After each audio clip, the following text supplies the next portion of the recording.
பட்டினத்தார் சொன்னது. உணவைதான் சாப்பிட்டேன், எப்படி மலமானது? உயிரோடு தானே இருந்தேன், எப்படி இறந்து போனேன்? மலம்தான் உணவாக இருந்ததா, இல்லை மரணம்தான் வாழ்வாய் இருந்ததா?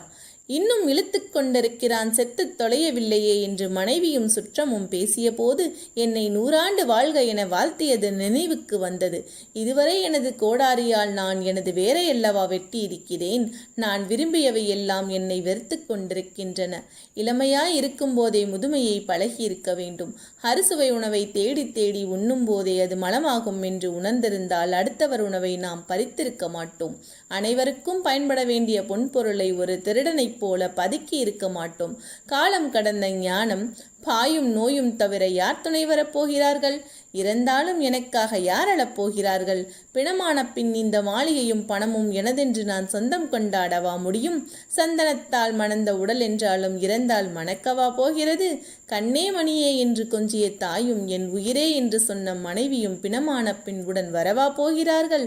பிரிய மாட்டேன் என்று சொன்னவர்கள் பிணம் என்று வீசி சென்ற பிறகு மண் என்னை பார்த்து, மகனே நான் இருக்கிறேன், என் மடியில் வந்து உறங்கு என்று என்னை மார்போடு தழுவிக்கொண்டது.